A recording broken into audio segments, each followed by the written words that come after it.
Hey guys, it's your slacker pal Jerry here, and I have just gotten past the last episode of Smallville. I've had a little to drink because I was watching Smallville, and I thought I'd let you know what I thought about it. I'm not on script or anything, I'm just letting this roll out spontaneously, and I think if a single syllable could describe how I felt about this finale, it could be ah! This... I did not realize you could hold a cock tease out for 10 years and then still deliver that poorly. For those of you who haven't seen the finale, the counts of seeing actor Tom Welling, who plays Clark Kent on that show, in an actual Superman, in the actual Superman costume, are at 0. Nothing. You never get an actual shot of Tom Welling in the Superman costume. Tom Welling has been waiting 10 years to wear that costume, and he doesn't ever actually wear it. What? Did they not have it in his size? You might be arguing that I'm making a small deal out of it, but this is only the thing they've been building to. I mean, we get these CGI shots, these really blurry CGI shots of this guy in what could be the Superman costume flying around, and everybody immediately recognizes it as Clark Kent / Superman, even though he's never worn the suit before and he's never flown before. So as far as they're concerned, it might as well be Booster Gold in a new costume. Yeah, Booster Gold showed up. He flew before Superman flew. That's the kind of show we're dealing with here, but this isn't about the show. This is just about the finale. And now that I've just got that real big thing that you never actually see Tom Welling himself in that suit, let's try and be a bit less angry about stupid things and more as the show, look at the show as a whole. And even on its own merits, ignoring like the basic Superman mythology that, you know, fans would want it to follow, it's just not very good. I mean, ain't that the story of Smallville? I mean, I've always wanted to like Smallville. I've really wanted to like Smallville.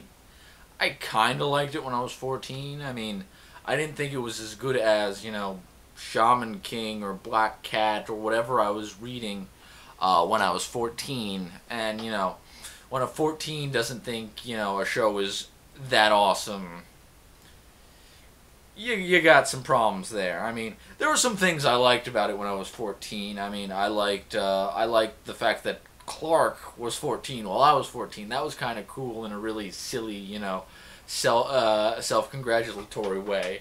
And, you know, I liked Chloe. She was cute despite, you know, all the terrible, terrible lines she had. But I was only really a casual viewer. I watched on and off, and it wasn't like it had a continuity, and it wasn't like, say, the Gundam shows where I had to see every episode.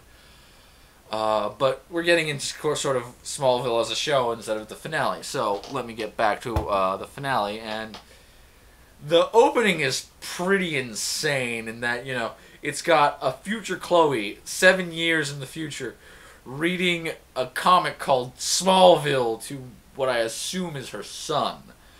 And, you know, the silliest thing to me was that there's this big, the big decal that's on all DC Comics right now, drawing the line at $2.99 that they have on each of their comics. And, you know, what? That's 7 years in the future. Comics are still only going to be $3.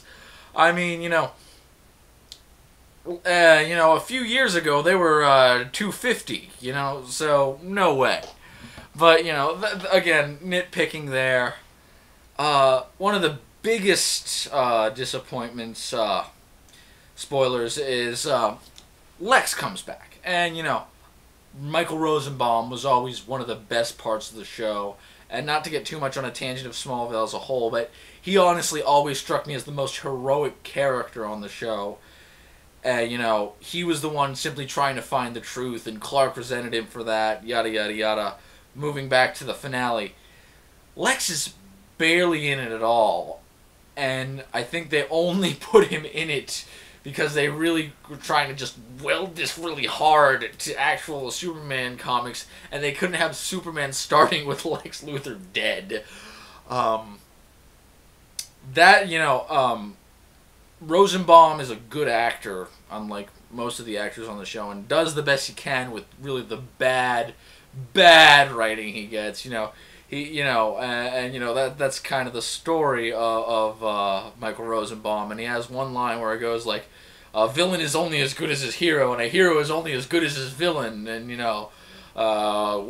way to be subtle there, Smallville. But he pulls it off because he's a fantastic actor. Rosenbaum, I would actually like to see play Lex Luthor in something that is, actual Superman quality. I was thinking that, if the Wonder Woman movie the Wonder Woman TV show, the Wonder Woman TV show had kicked off, that it'd be cool to see him play Lex Luthor full scale in that show. That's obviously not going to happen with the Wonder Woman show being canned. But what you gonna do? Green Arrow as Batman, completely pointless. Anything with Green Arrow really just wasted the time, and it could have gone to a lot of stuff. I mean, there was barely any action in what's supposed to be an action sci-fi superhero show. The longest fight is with Clark fighting a possessed Green Arrow, Ollie,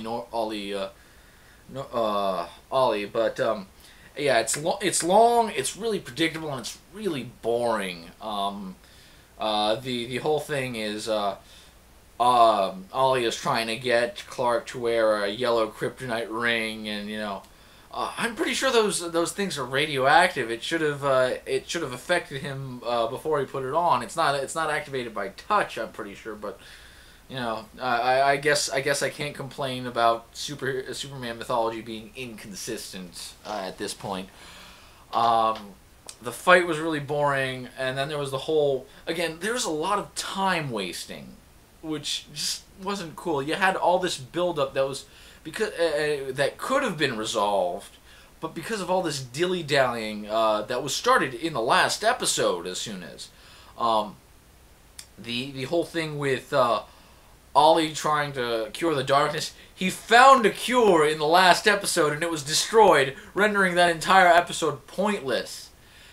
And again, another thing that wasted time was Lois suddenly going, "I can't marry you," at the end of the last episode, which of course she totally flipped sides on this episode, which only served to waste more time. It's Lois, the actress Erica Durance, who is also one of the better actors on the show, does her best with the terrible, terrible material. Again, I'd like to see her play Lois Lane in something good. She's probably not going to be in the next. She's obviously not going to be in the next Superman movie. I think they already cast her. I don't even remember her name. Zack Snyder Productions almost never leave an impact on me. Tom Welling, of course, was as compelling as a block of wood. He looks the part of Superman. I'll give him that. But I think just the time he spent 10 years again playing this understated Clark who doesn't do anything. The only thing he really plays off is kind of this sociopathic, boring doormat. And, if that isn't what I think of when I think of Superman, I don't know what is.